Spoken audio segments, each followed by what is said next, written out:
SPO company வந்து ஒரு part time job company.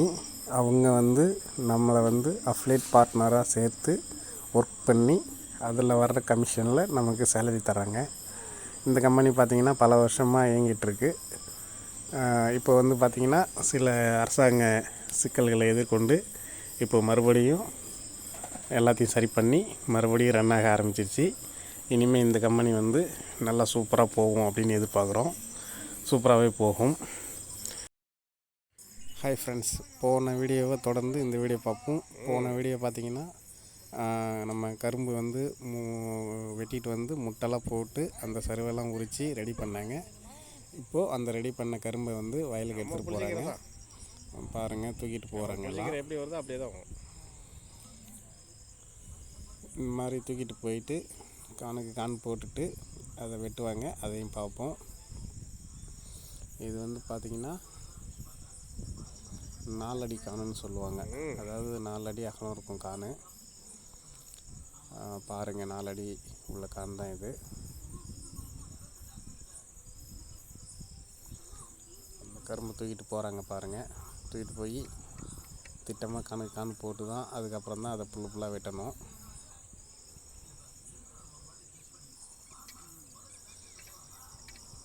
இது வந்து பார்த்திங்கன்னா 4 அடி கான் எப்படி இருக்குது பாருங்கள். நீட்டாக 4 அடி அகலம் இருக்கும். பயிர் வந்து நல்லா கேப் விட்டு ஊன்றதுனால நல்லா காத்தோட்டமாக கரும்பு வந்து நல்லா மொத்தமாக வளரும். அதுக்காக தான் இந்த 4 அடி கான் போடுவாங்க. கரும்பு தூக்கிட்டு போயிட்டுருக்காங்க பாருங்கள்.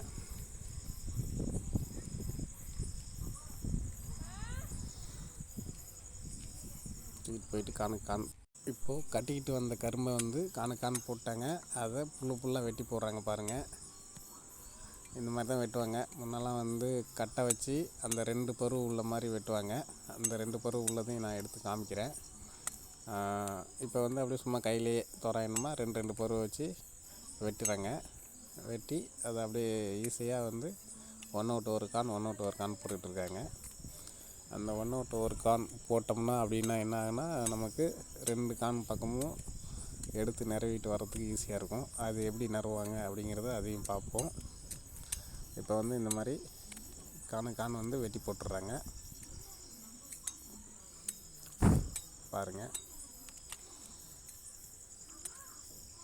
இது வந்து கொஞ்சம் ஈஸியாக இருக்கும், ஏன்னா மொத்தமாக தூக்கிட்டு வந்துடுறாங்க. இந்த பாருங்கள், இப்போ ஒரு கானில் இருக்கிறத வந்து 2 பக்கமும் எடுத்து வைக்கிறாங்க பாருங்கள். 2 பக்கமும்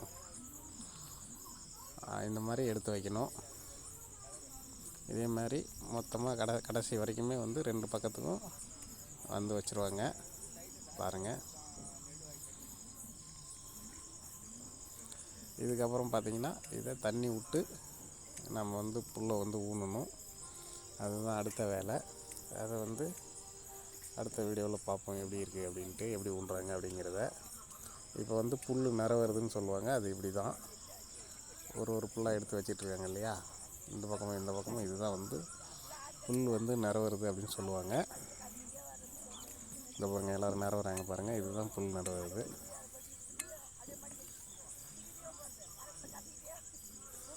நெக்ஸ்ட் வீடியோ வந்து தண்ணி விட்டு ஊன்றதை பார்ப்போம்.